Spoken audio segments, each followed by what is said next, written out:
esta clase, ¿ya? Para ello, yo les pedí que recordaran un poquito de límites de función de una variable, porque es justamente lo que vamos a ver. La primera parte es bastante teórica y habla sobre conceptos que deberíamos manejar, ¿ya?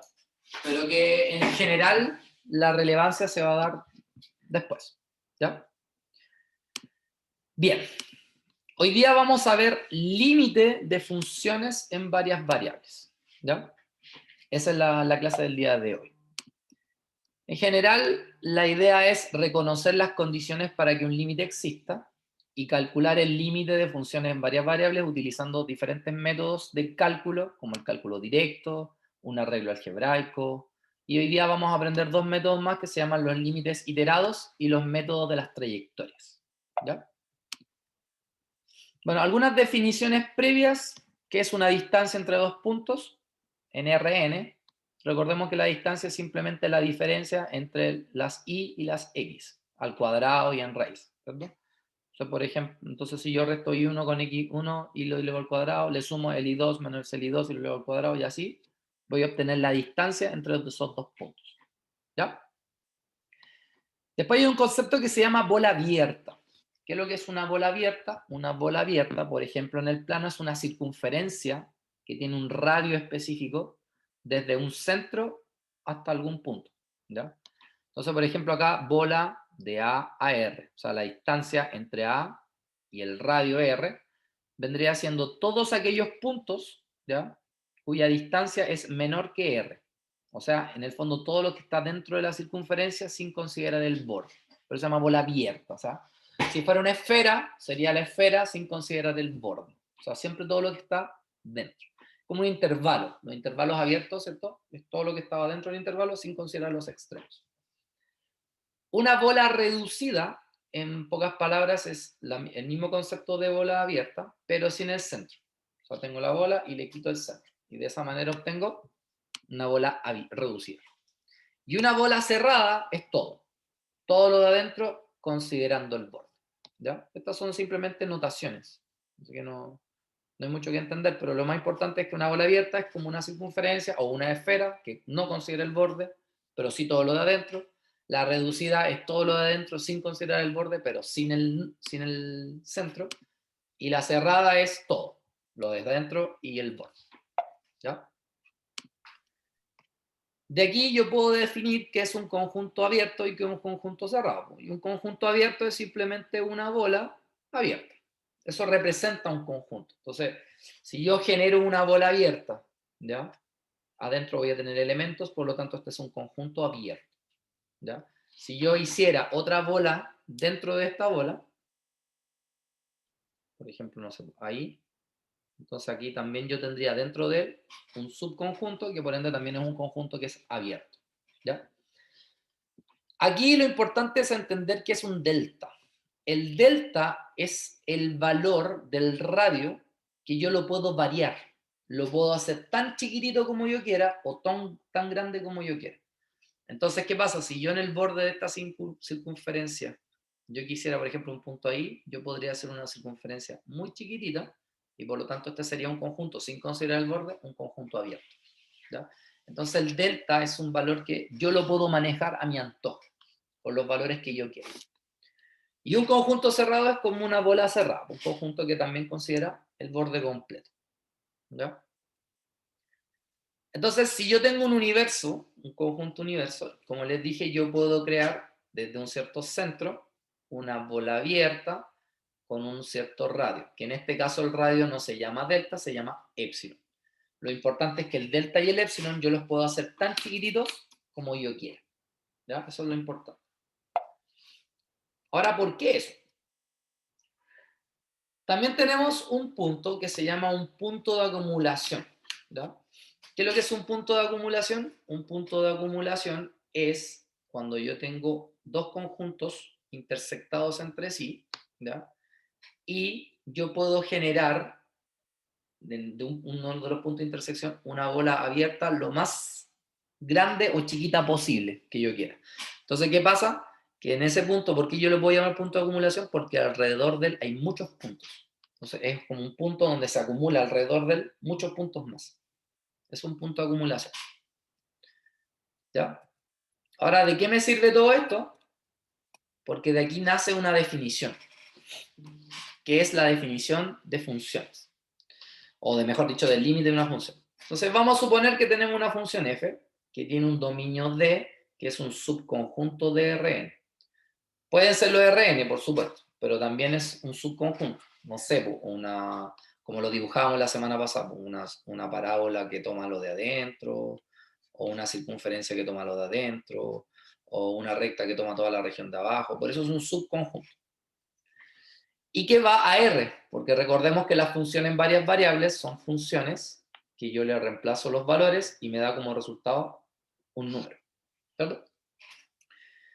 Entonces, también vamos a definir un punto A que se llama un punto de acumulación en D. O sea, un punto que alrededor de él tiene más puntos. Y si yo hago una bola más chiquitita, me voy a encontrar con más puntos. Y si el radio lo disminuyo, me voy a encontrar con más puntos y así sucesivamente. Entonces se define el concepto del límite de esta función cuando las variables tienden a este punto de acumulación igual a L. ¿Ya? Y de aquí nace una definición que ustedes deberían manejar, que es esta que está acá. ¿Ya? Entonces el límite cuando la función, ¿cierto? Cuando el x, o en este caso el x, y o el x, y, z tienden a este punto de acumulación igual a un límite, entonces esto es válido para todo epsilon mayor que 0, por lo tanto va a existir un delta mayor que 0, tal que la norma de la resta entre este punto y este punto de acumulación me dé menor que delta, y eso significa que el valor absoluto de la función restada con ¿cómo se llama? Con el valor del límite me dé menor que epsilon. ¿Alguien alguna vez entendió esta fórmula? No. Nunca, ¿no? No. Uno si la No. llegamos a usar, la usamos por inercia, ¿no? Así, el profe la enseñó y así, y uno la hace así, no ha hecho. Pero tiene una razón lógica del por qué es así, ¿ya? Y la respuesta está acá. Entonces yo, por ejemplo, acá tengo este centro que es mi punto de acumulación, o sea, tengo este punto, y tengo este punto de acumulación. Entonces, lo que yo quiero es tender cualquier punto XY a ese punto de acumulación. Entonces, ¿qué pasa? Que cada vez que yo me acerco a este punto de acumulación, algo le empieza a pasar a la función. La función empieza a adoptar valores que también se van acercando a otro valor. Entonces, ¿qué pasa? Que esta bola que está acá, yo me lo hago con un valor delta. ¿Ya? Entonces, si yo voy disminuyendo el valor de delta, algo va a ir pasando con el valor de la función. Y curiosamente, esto se transforma en el valor del límite, y ese valor del límite se encuentra entre dos valores cuyo radio es el épsilon. O sea, el épsilon y el delta tienen una relación unívoca. Por ejemplo, el épsilon es 2 veces el delta, o el delta es la mitad del épsilon, o el épsilon es la raíz cuadrada del delta. ¿Ya? Hay una relación matemática entre el delta y el épsilon. Entonces, ¿qué significa? Que cada vez que yo me acerco a un cierto punto de acumulación, por lo tanto, lo que estoy haciendo es que el delta lo hago cada vez más chiquitito, la función empieza a comportarse tendiendo a un valor específico que es el límite, es este que está acá. Y este valor exacto justamente se encuentra, ¿ya?, con un radio que se aproxima al épsilon. Esto es más o menos lo que ocurre. Por así decirlo, epsilon sería un bonito radio y delta es el diámetro, No, por una forma de verlo. todos son radios, porque todos son distancias desde el centro hasta un punto. Pero, por ejemplo, acá vamos a suponer que esta es la superficie. Entonces, si yo esta circunferencia la hago más chiquitita, ¿cierto? Acá algo va a pasar con la altura de este cilindro que se formó acá. ¿Por qué? Porque mientras yo más me acerco al punto, lo que estoy haciendo es más acercarme al valor real del límite. ¿Okay? Por lo tanto, el épsilon se va haciendo más chiquitito. Entonces, por eso dice para todo épsilon, porque para cualquier valor de épsilon que yo me dé acá, siempre voy a encontrar una bola abierta acá abajo, ¿cierto?, que tengan una relación. Por eso les decía, puede pasar que el épsilon sea el doble de delta, o que el delta sea el doble del épsilon, qué sé yo. Pero lo importante es que Para todo valor de epsilon siempre me voy a encontrar un valor de delta. Recordemos que el epsilon y el delta serían los radios. Entonces, si yo me hago una circunferencia de este tamaño, cuando tuve el delta, voy a encontrar un delta. Si lo disminuyo, el delta posiblemente va a disminuir. Si lo disminuyo más, el delta va a volver a disminuir. Pero siempre hay una relación entre esos dos valores. En este caso, la norma y el valor absoluto vendrían siendo las distancias. Entonces, lo que yo estoy diciendo es que esta circunferencia o bola que está acá es menor que el delta, o sea que la distancia siempre va a ser más chiquitita que el radio normal. O sea, si este es el radio, yo me puedo ir haciendo valores más chiquititos, más chiquititos, más chiquititos, más chiquititos, y lo que va a pasar con la función es que yo tengo los extremos y estos valores se van haciendo cada vez más chiquititos, más chiquititos, más chiquititos, hasta acercarse al valor real del límite. Esa es la definición del límite, específicamente. ¿Ya? Ahora, nadie ocupa la definición como tal, porque no te voy a poner a calcular una definición, o sea, un límite por definición. Sin embargo, si antes en cálculo 1 no la necesitábamos, en cálculo 3 sí la vamos a necesitar, pero de una manera bien específica. ¿Ya? Por lo tanto, así como está escrita, no va a ser tan engorroso. ¿Ya? Eso para que lo tengan presente.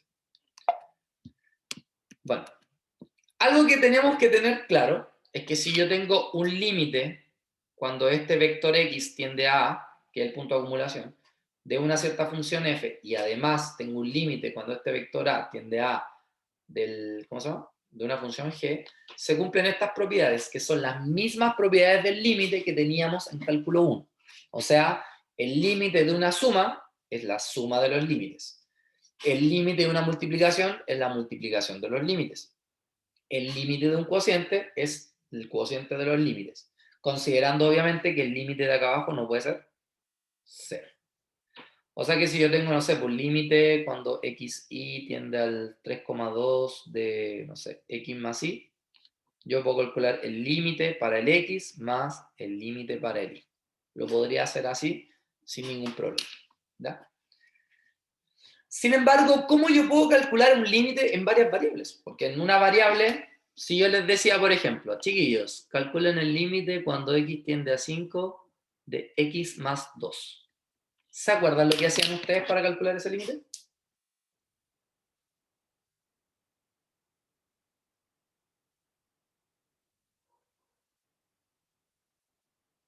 Se reemplaza. Ya, se reemplaza. Entonces, cuando yo reemplazo ese valor acá, ¿qué me va a dar? 5 más 2, y eso me da 7. Así de simple. Así se calculaban los límites en cálculo 1. Cálculo 3 no es la excepción. ¿Ya? Existe el método directo. Y el método directo es cuando uno reemplaza el valor en la fórmula y obtiene un resultado. Por ejemplo, límite cuando xy tiende al 2,1 del 5x más 6y. Entonces, ¿qué voy a hacer? Voy a reemplazar el 2 en el x, el 1 en el y. Entonces voy a tener 5 por 2, 10, 6 por 1, 6, y 10 más 6, 16. O, si tengo el límite cuando xy tiende al 2,1 de esta expresión, entonces el 2 se reemplaza acá, el 2 se reemplaza acá, y el 1 se reemplaza ahí. Entonces 2 al cuadrado es 4, y 2 más 1 es 3, 4 tercios. ¿Qué tiene de interesante utilizar el método directo? Que no tengo que demostrar el valor del límite. Ese es el valor y se acaba. No hay que utilizar la definición para demostrar que ese es el valor del límite. Entonces esto es una parte importante. ¿Ya? Cuando yo reemplazo directamente, el valor que me da es el valor sin tener que hacer ningún tipo de demostración de por medio. ¿Ya? Ahora, enfoquémonos en esta diapositiva. ¿Se entendió esta diapositiva? Sí. ¿Sí? Ya. Sin embargo, también existe el arreglo algebraico, ¿ya? Que en cierta manera es un método directo, y que como también es un método directo, tampoco va a ser necesario demostrar su valor. ¿Ya? ¿En qué consiste el método, el arreglo algebraico? El arreglo algebraico generalmente se da cuando al reemplazar me da la expresión 0 partido por 0. Por ejemplo, si yo reemplazo x, y tiende al 2,1, acá, arriba me va a dar 0 y abajo me va a dar 0. Entonces, este tipo de límites tienen un arreglo. Muy distinto a límites que me den 3 partido por 0. Eso inmediatamente no existe, el tiro. O que me den, no sé, 1200 partido por 0. Tampoco existe. ¿Ya? El tema es, ¿qué pasa cuando me da 0 partido por 0? En estos casos, yo puedo hacer un arreglo algebraico. Entonces, cuando ustedes tengan un ejercicio de límite, lo primero que van a hacer es reemplazar el punto en el límite. ¿Por qué se los digo? Porque una vez en una prueba yo coloqué un límite de reemplazo directo. Pero todos, como se mecanizaron que podían usar todos los métodos, arreglo algebraico, otros se pusieron a usar trayectoria, otros se pusieron a usar otros métodos que vamos a ver más rato, y al final era re fácil, era llegar y reemplazar. ¿Cachai, no? ¿Por qué? Porque lo primero que tengo que hacer es reemplazar. ¿Ya? Entonces, ¿qué pasa? Profe, Dígame. pero ¿cómo sé si está correcto que si voy a reemplazar? Porque supongo que sabía reemplazar, pues. Ah, sí, pero Que debería dar algo bonito. Claro. Entonces, por eso siempre reemplazar. Y si al reemplazar te da 0 partido por 0, puede que tenga arreglo. Listo. Por ejemplo, acá, ¿cuál es el arreglo? Agrupar. Entonces, agrupé los dos primeros y los últimos dos, así, ¿cierto? Recuerden que cuando colocan un paréntesis y adelante hay un menos, cambia el signo del medio, por eso aquí quedó menos 4. Nos podemos dar cuenta que el primer paréntesis, el factor común es x, por lo tanto se factoriza por x. Que en el segundo paréntesis el factor común es 2, por lo tanto sale fuera. Que aquí el factor común es el i menos 2, por lo tanto el i menos 2 queda fuera y me queda x menos 2. ¿Qué pasó acá? Que el x menos 2 se puede ir con el x menos 2 de abajo, quedando la expresión i menos 2. ¿Y aquí qué puedo reemplazar directamente ahí sin tener algún problema? Sí. Se puede. Entonces, reemplazamos el 1 ahí. Entonces, 1 menos 2, menos 1. Y listo. Entonces, ¿puedo utilizar un arreglo algebraico? Sí. ¿Cuándo lo voy a utilizar? Cuando al aplicar en el método directo me dé 0 partido por 0. ¿Ya? Veamos el caso de abajo. Dice límite cuando xy tiende al 2,2 del x menos y partido en la raíz de x menos raíz de y. Entonces yo reemplazo acá, 2 menos 2 me da 0. Y acá me va a quedar raíz de 2 menos raíz de 2, que también es 0. 0 partido por 0. Puedo hacer un arreglo. ¿En qué consiste en este caso un arreglo? Puedo hacer un arreglo como, por ejemplo, racionalizar. Entonces multiplico arriba y abajo por raíz de x más raíz de y. Entonces arriba me va a quedar x menos y por raíz de x más raíz de y. Abajo me va a quedar x menos y, ¿cierto? Se van los x menos y por lo tanto se fue el problema. Entonces ahora reemplazo, pues aquí me va a quedar raíz de 2, aquí me va a quedar raíz de 2, y como se están sumando me queda 2 raíz de 2. Pregunta, ¿tengo que demostrar? Y la respuesta es no. ¿Y por qué no tengo que demostrar? Porque utilicé un método directo. ¿Ya? ¿Se entendió?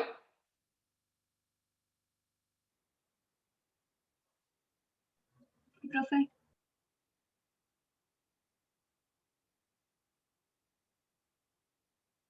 Ya. Sí. Espérame un rato que tengo que solucionar un problema.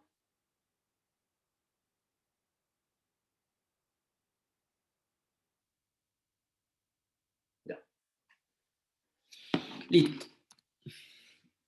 Sin embargo, también existe otro método que se llama el método de los límites iterados. ¿Ya? ¿En qué consiste un límite iterado? Por ejemplo, yo tengo el límite cuando xy tiende al x0 y 0. Entonces, se llama límites iterados cuando hago los límites por separado. O sea, primero calculo el límite cuando y tiende a y0 de la función y al resultado de eso le aplico el límite cuando x tiende a x0. ¿Ya? Y después lo hago al revés. Límite cuando y tiende a y0 del límite cuando x tiende a x0 de la función. Por eso se llaman iterados. Primero hago uno, después el otro y después al revés. En el fondo, ¿cómo itero? Por ejemplo, yo estoy en el punto acá, x, y quiero llegar al 0, 0.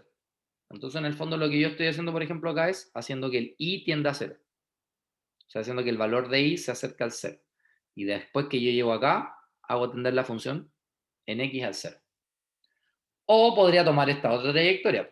Podría irme por acá primero, haciendo que el x tienda a 0, y después haciendo que el y tienda a 0, que el valor se vaya acercando al 0. El único problema de un límite iterado es que si el valor existe, hay que demostrarlo. Es el único problema. Ahora, ¿cuándo un límite iterado existe? ¿Qué creen ustedes? ¿Cuándo un límite iterado existe? ¿Cómo tendría que ser este valor con este valor para decir que existe? Iguales. Iguales. Son iguales, muy bien. Entonces yo puedo ocupar límites iterados y si los dos límites iterados me dan iguales, posiblemente ese es el valor del límite. Pero como es posiblemente, lo que tengo que hacer es demostrar. Sin embargo, también ocurre el otro proceso. ¿Qué pasa si estos dos límites fueran distintos? ¿Qué yo podría decir del límite? No existe.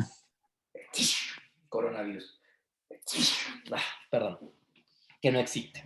¿Ya? Entonces aquí puedo sacar algo provechoso. Que si los dos límites iterados me dan distintos, yo puedo decir y asumir que el límite no existe. Mira qué interesante. ¿Ya? Veamos un ejemplo. ¿Ya? Y aquí vamos a meter la... ¿Cómo se llama? Vamos a meter el tema de la definición. ¿Ya? Después de esto van a quedar locos, pero no importa. Me dice determinar límite cuando x tiende a 0, 0 de x cuadrado por y cuadrado partido por x cuadrado más y cuadrado. Entonces vamos a partir por la primera iteración. La primera iteración que se hizo acá fue límite cuando x tiende a 0 del límite cuando y tiende a 0 de esta expresión. Entonces cuando el límite y tiende a 0, lo que tengo que hacer es donde dice y, colocar 0. Entonces, ¿qué va a pasar? Que aquí me va a quedar 0, ¿cierto? Aquí me va a quedar 0, por lo tanto aquí me va a quedar 0 por x cuadrado es 0, y 0 más x cuadrado es x cuadrado. Por lo tanto, aquí me va a dar 0. Entonces ahora este valor me dio 0, y ahora voy a calcular el límite cuando x tiende a 0. Pero como no tiene ningún x, el límite me dio 0. Súper. Vamos a la otra iteración. La otra iteración sería al revés. Primero hago cuando x tiende a 0 y después cuando y tiende a 0. Si hago lo mismo, cuando x tiende a 0, aquí me va a quedar 0, 0 por algo va a ser 0. Abajo ese va a ser 0, 0 más y cuadrado es y cuadrado. 0 partido en y cuadrado es 0. Y ahora hago y tiende a 0, de 0, y eso también es 0. Los dos límites me dieron iguales. Por lo tanto, aparentemente, el valor de este límite me dio 0. ¿Se entendió?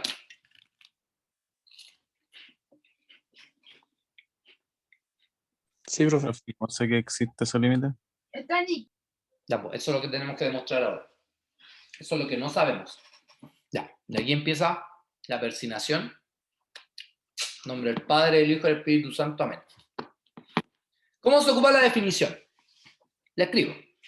Para todo epsilon mayor que 0, existe un delta mayor que 0, tal que, entonces resto el x, y con el 0,0, menor que delta, entonces la función menos el valor del límite, que supuestamente es 0, tiene que ser menor que epsilon. Entonces lo primero que vamos a hacer es analizar esta expresión. ¿Qué significa la norma de x, y menos 0,0? Recordemos que x, y menos 0,0, como resta de vectores, sería simplemente x, y.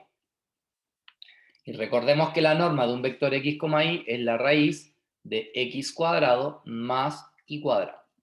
¿Ya? También recordemos que por propiedad de una raíz, la raíz es menor o igual a la raíz del primero más la raíz del segundo. Es una propiedad de las raíces que se genera esta desigualdad. También sabemos que la raíz de x cuadrado es el valor absoluto de x y sabemos que la raíz de y cuadrado es el valor absoluto de y. Y sabemos que esta expresión es menor que delta. Yo de acá puedo concluir que el valor absoluto de x es menor que el delta y que el valor absoluto de y es menor que el delta. Entonces, a partir de ahora, cada vez que yo vea valor absoluto de x, y menos 0,0 menor que delta, yo puedo concluir inmediatamente que el valor absoluto de x es menor que delta y que el valor absoluto de y es menor que delta. ¿Ya? No es necesario hacer todos estos pasos nunca más. Solamente lo hice para demostrarles que esto se cumple. ¿Ya? Bien. Vamos acá ahora. Esta parte. No sé si ustedes se acuerdan, no sé si lo hicieron en realidad, pero en cálculo 1, lo que uno pretende es tomar esta expresión que les marqué en cuadrado y tratar que en función del epsilon encontrar el delta. Entonces, ¿qué vamos a hacer acá? F de x, y es x cuadrado y cuadrado partido en x cuadrado más y cuadrado, que es la que está acá. Menos el valor del límite, que es 0. Por eso me quedó esta pura función. Entonces, ¿qué tengo que hacer? Tengo que tratar de generar desigualdades matemáticas correctas de tal manera que yo pueda encontrar un valor absoluto de x o un valor absoluto de y o ambos, no sé, como ustedes quieran. ¿Ya? Entonces, aquí esto es lo peludo al principio, pero una vez que lo entendí es bastante fácil. Yo tengo x cuadrado, tengo y cuadrado, y abajo tengo x cuadrado más y cuadrado. ¿Qué pasaría si yo al y cuadrado le sumara un x cuadrado? ¿Qué pasa con la expresión? ¿Aumentó o disminuyó? ¿Qué dice el público? Si yo al y cuadrado le aumento un x cuadrado, ¿qué pasa con el número? ¿Se agranda o se achica?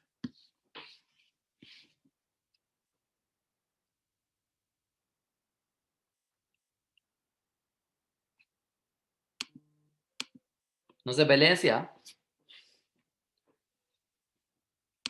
ver. Se agranda, dice el Víctor. Efectivamente. De hecho, si no lo visualizan así, piensen en un número. 2 por 3 partido en 2 más 3. Entonces yo sé que acá me da 6, de aquí me da 5. ¿Qué pasa si yo al 3 ahora le sumara un 1, por ejemplo? Positivo, obviamente. Entonces ahora me va a quedar 4 por 2 partido en 2 más 3. Entonces 4 por 2 son 8 partido por 5. Entonces fíjense que ¿qué pasó con el número? Claramente aumentó de valor. Entonces, pero también tengo que entender algo. Este número que yo le estoy sumando tiene que ser positivo. Entonces, ¿qué va a pasar? Que yo al y cuadrado le voy a sumar un x cuadrado. Entonces, según la desigualdad, claramente este término es más grande que este, porque el numerador aumentó de tamaño. Profe, ¿para qué hizo eso? ¿Por qué creen que yo le aumenté un x cuadrado al y cuadrado? Para que me quedara lo mismo que yo tengo en el denominador. Entonces, como me queda lo mismo que tengo en el denominador, yo ahora los puedo simplificar. De esa manera me queda valor absoluto de x cuadrado. ¿Sí? Ahora, no, quiero borrar.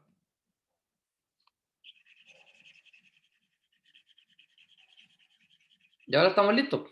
Porque ¿qué es lo que es valor absoluto de x cuadrado? Es valor absoluto de x por valor absoluto de x. ¿Ya? Y ahora recordemos que el valor absoluto de x es menor que el delta.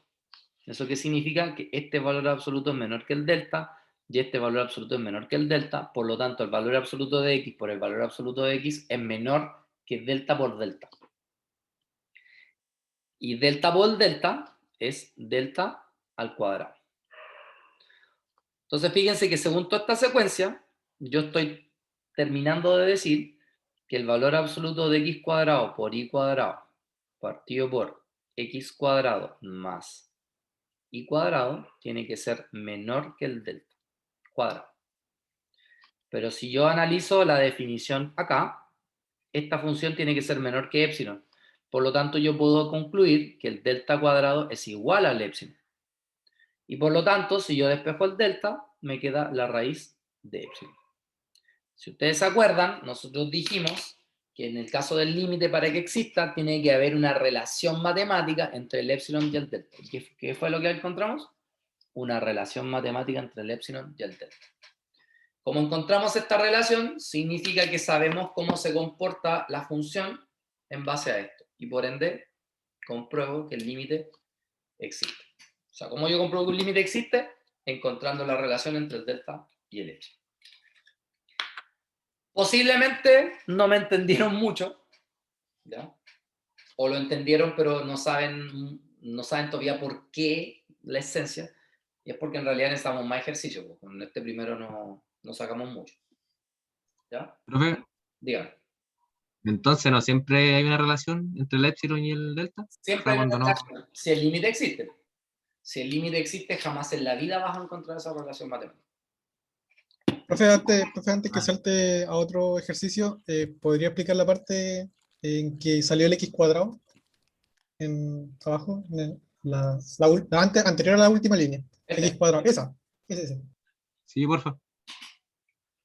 Distraje Lo un que yo traté de segundo hacer y- acá es eliminar el denominador. Entonces, para yo simplificar el denominador, necesito que arriba haya un x cuadrado más y cuadrado. ¿Cierto? Entonces, lo que yo hice fue, mira, tomé el y cuadrado y al y cuadrado le sumé un x cuadrado. Ah, pero profesor, ¿no es una igualdad? No, porque yo no quiero formar una igualdad, quiero formar una desigualdad. Y si yo al el y cuadrado le sumo un x cuadrado, recordando que el x cuadrado es positivo, por lo tanto, si le sumo un y cuadrado, sigue siendo positivo, pero más grande. Cuando yo agrando el numerador, la fracción se hace más grande. Por eso estoy diciendo que esto es mayor que esto. Ahí está. Ah, ya, solamente para poder simplificar. Solamente para poder simplificar.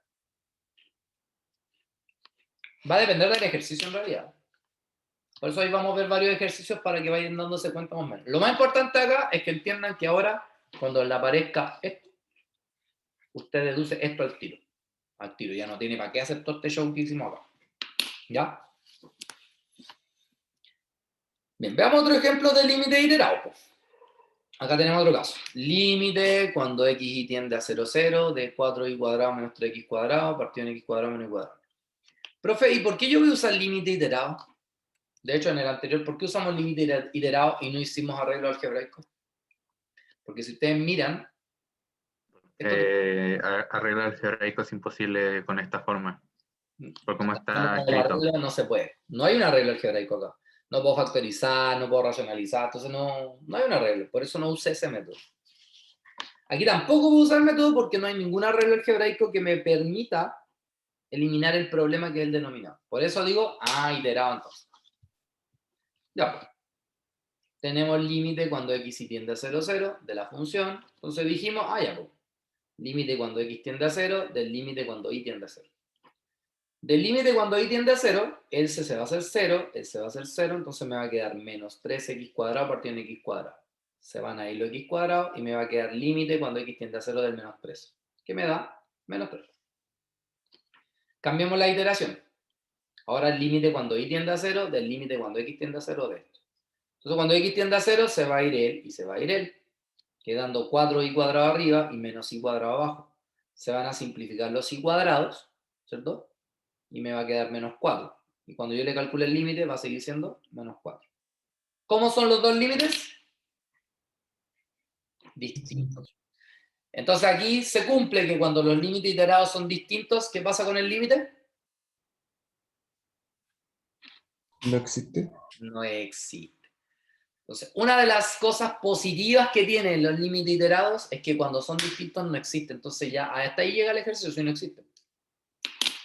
El año pasado cuando hice cálculo 3, en el primer semestre, habían cabros que me preguntaban, ya, profe, ¿y cómo demuestro que no existe? No existe, pues no tenéis nada que demostrar. Se demuestra cuando te da un número, ahí sí. ¿Ya? Pero como son distintos, el límite no existe, y si no existe, hasta ahí no va a llegar el ejercicio. No existe. Sin embargo, existe una cuarta forma de calcular un límite y se llama el método de las trayectorias. ¿Por qué se llama el método de las trayectorias? Bueno, aquí está como la teoría, pero no la voy a explicar porque quizás se van a confundir más. Pero miren, cuando nosotros teníamos una función de una variable y yo me quería acercar al 3, yo me acercaba por la izquierda o por la derecha. Y pao. Tenía esas dos trayectorias, ¿no? Pero ahora si yo me quiero acercar a este punto, ¿cuántas trayectorias puedo utilizar para acercarme a ese punto? Infinitas. Infinitas trayectorias. ¿Cachai? Puedo pasar una recta, puedo pasar una parábola, puedo pasar otra recta, puedo pasar una circunferencia, incluso pueden pasar familias de circunferencias, familias de parábolas, familias de rectas, familias de hipérboles, familias... Entonces, como son infinitas, nosotros vamos a ocupar algunas claves, no necesariamente siempre, pero por lo menos la mayor parte, que son las rectas y las parábolas. ¿Ya?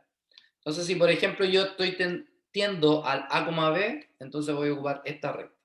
Si tiendo al A, B, puedo ocupar también esta parábola. Pero aquí pasa algo curioso. ¿Ya? Ya, vamos a suponer que el límite por esta línea verde me dio 5. Y el límite por esta circunferencia me dio 5. Y el límite por esta recta me dio 5. Y el límite por esta parábola me dio 5. ¿Qué podría concluir yo con el límite? Finalmente, el límite completo, real. ¿Qué podría concluir? Si todos los límites bajo cada trayectoria me dio 5, ¿qué podría concluir?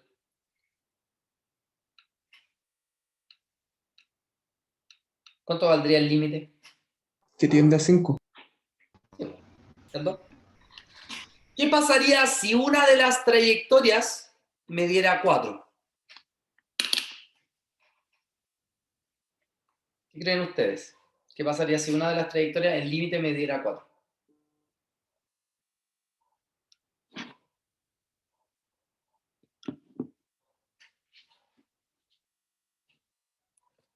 Sigan los iterados, pues. Si los iterados eran distintos, ¿qué pasaba con el límite? No existe. ¿Viste, pues? Entonces, si uno de los límites, si una de las trayectorias me da distinta, entonces, ¿qué puedo concluir? Que no Que no existe. existe. No existe No el existe. límite. Ya. ¿Saben cuál es el problema de que las trayectorias me den todas iguales? De que existe, pero hay que encontrarlo. No, sí, pues, ni siquiera. Si yo hiciera 8 trayectorias distintas, ya, todas me dieron 5. Ah, el límite vale 5. Pero ¿cuántas trayectorias yo puedo hacer pasar por un punto A, B?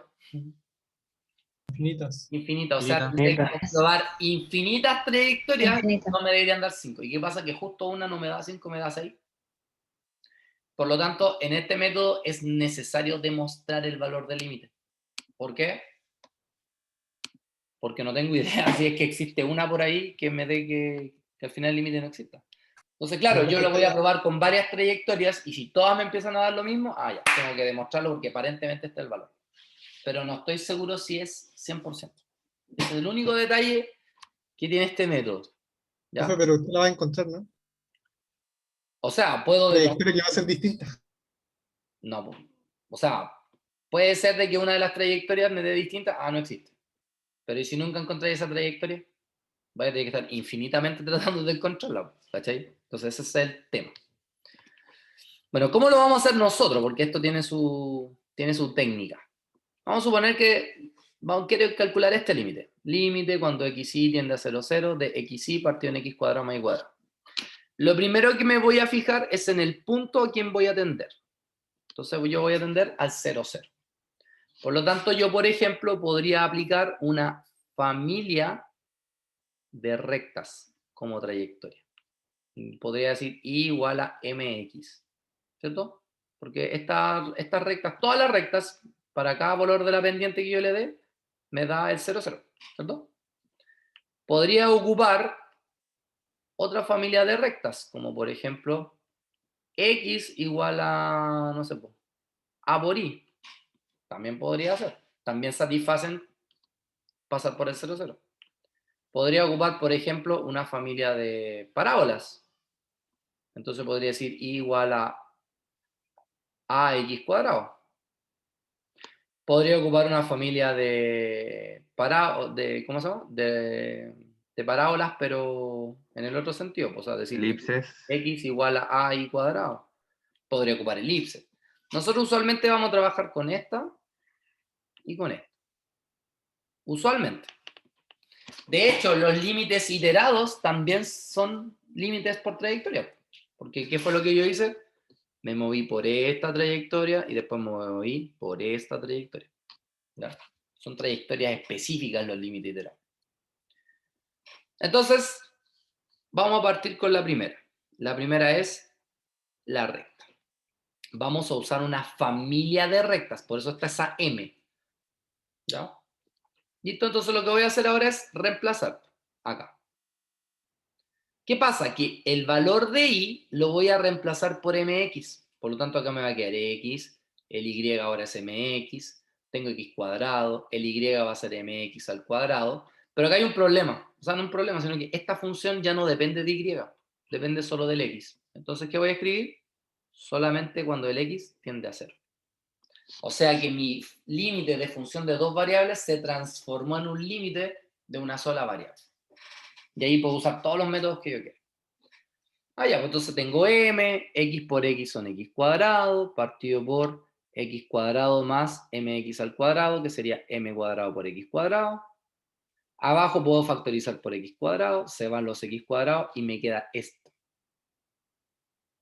M partido por 1 más m cuadrado. Si ustedes saben leer esto, me podrían decir al tiro que el límite no existe. ¿Por qué? Si leer ahí. ¿Por qué el límite medio no existe? Por esto. ¿Cómo yo visualizo que el límite no existe?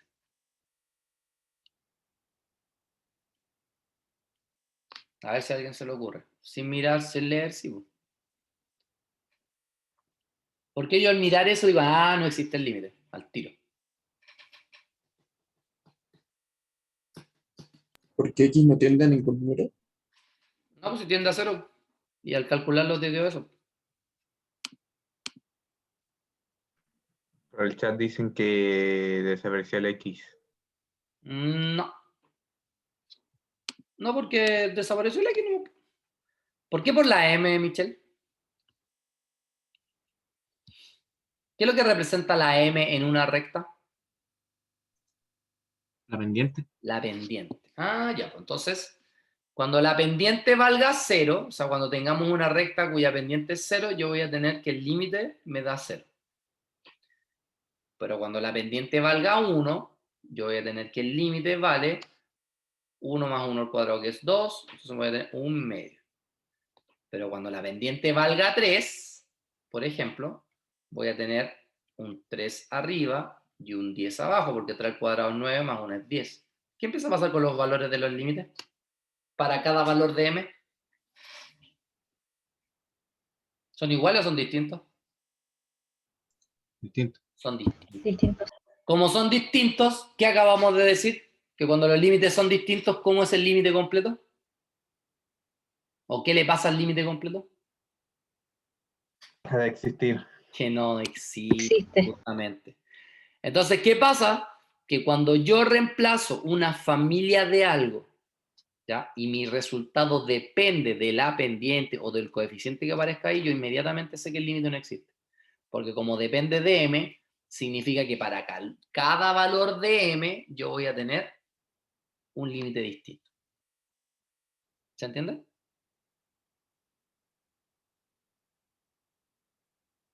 Sí, pero ¿Sí? Profe, Dígame. entonces siempre cuando hay pendientes, el valor de m siempre puede ir cambiando. Claro, pues como el valor de m puede ir cambiando, entonces el límite va a ir cambiando y por lo tanto no existe. Ahora, si yo hubiera usado este mismo método y aquí me da 5, ya ahí sí les creo. ¿Por qué? Porque significa que para cualquier valor de m, el valor del límite siempre va a ser 5. Entonces no va a haber problema. Para todas las trayectorias que son las familias de rectas, me va a dar 5. El problema es que yo puedo usar familias de rectas, hay familias de parábolas, hay familias de cúbicas, hay familias de raíces, hay familias de, no sé, de parábolas invertidas o familias de lo que sea. ¿Cachai? Entonces, ahí está mi problema. Miremos este caso. Este caso es el que vimos acá en límite iterado, ¿ya? Y vimos que nos dio 0. Veamos si por este método también da 0. Entonces tenemos el límite cuando x y tiende a 0, 0, de x cuadrado y cuadrado, partido en x cuadrado más y cuadrado. Entonces, si ustedes se dan cuenta, el x y tiende al 0, 0. Por lo tanto, voy a utilizar una familia de rectas, y igual a mx. Obviamente, esta familia de rectas tiene que ser una familia que pase por ese punto, si no, no me sirve. Reemplazo. Entonces, donde dice y, voy a colocar mx. Por eso me quedó mx al cuadrado, mx al cuadrado. Y como este límite solo depende de x ahora, aquí simplemente escribo x tiende a 0. Multiplico, aquí me va a quedar m cuadrado, x cuadrado, y con ese x cuadrado me va a quedar x elevado a 4. Abajo tengo x cuadrado más m cuadrado, x cuadrado. Factorizo por x cuadrado abajo, me queda 1 más m cuadrado, ¿cierto? Me queda eso. Pero como depende de x, cuando x tiende a 0, voy a tener 0 por algo, y eso me da 0. ¿Ven? Se dan cuenta que este resultado no depende de m, así que sí tiene un valor.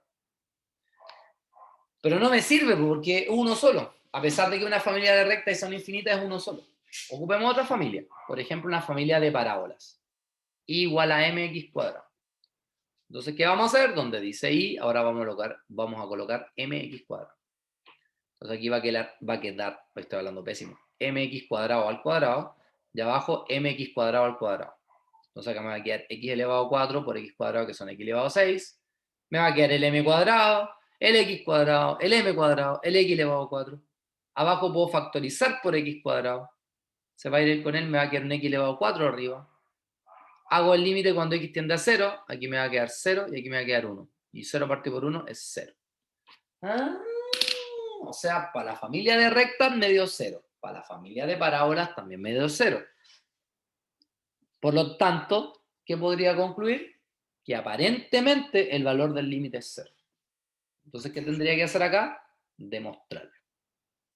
Ya fue demostrado porque fue este mismo ejercicio. Así que por lo tanto el límite dio 0. Entonces, si se dan cuenta, usando iterados, que son dos trayectorias, usando familia de rectas y usando parábolas, todos me dieron 0. Entonces, como casi todas me dan 0, voy a utilizar la definición para encontrar o para demostrar que efectivamente el valor es 0. ¿Ya? Hoy día no vamos a practicar con tanta definición, porque el miércoles vamos a ver continuidad de funciones.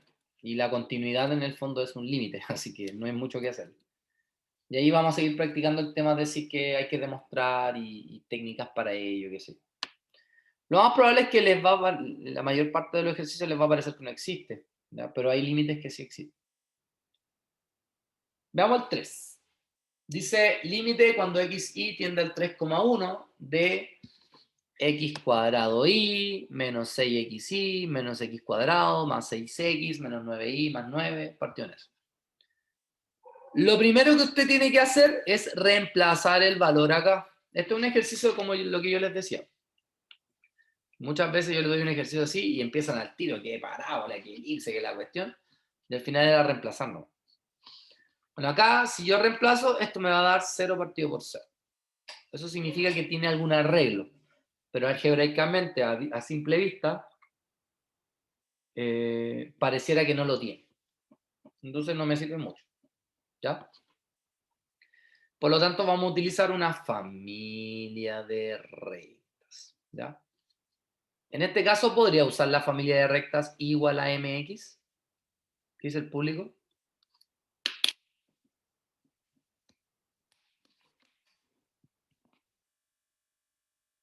¿Podría utilizar una familia de rectas?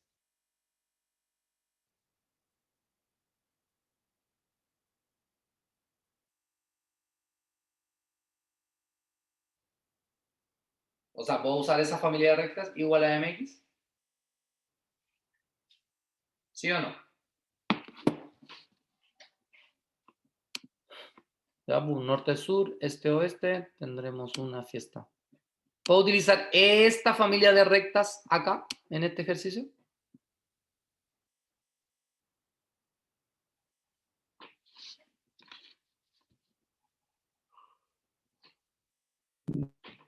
Ay, me dieron sueño. ¿Puedo utilizar esa familia de rectas en este límite? ¿Sí o no? No me ponga nervioso. No, No, porque po. daría que no existe. No, no es por eso. Entonces, ¿por qué? Porque esta familia de rectas no pasa por el 3,1, pasa por el 0,0. Entonces yo tendría que hallar una familia de rectas que pase por el 3,1. Entonces recordemos que la ecuación de una recta es y menos y0 igual a m por x menos x0. Entonces, por ejemplo, y menos 1 igual a m, que es la pendiente, paréntesis, x menos 3. Entonces yo de acá puedo tener esta ecuación. Esta es la ecuación que yo puedo reemplazar, porque esta pasa por el 3,1. ¿Ya? Ojo con eso. Ya, pues entonces lo que voy a hacer es reemplazar eso acá. Entonces, donde dice y, voy a reemplazar por mx menos 3m más 1. De ahí está todo eso que está ahí, no lo voy a explicar paso a paso porque me demoraría la vida. Aquí me puedo dar cuenta abajo, por ejemplo, que se pueden ir los 1, ¿cierto?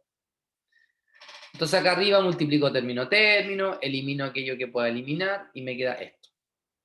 ¿Ya? Acá abajo puedo factorizar por... No, aquí no factoricé. ¿Qué es lo que uso acá? Ya sé lo que uso acá. Llegamos a esta expresión que está acá arriba. Factoricé por m, me quedó esto. Partido por eso. ¿Cómo llegué de aquí a acá? Ocupé una técnica de derivada que se llama L'Hopital. ¿Alguien se acuerda del L'Hopital?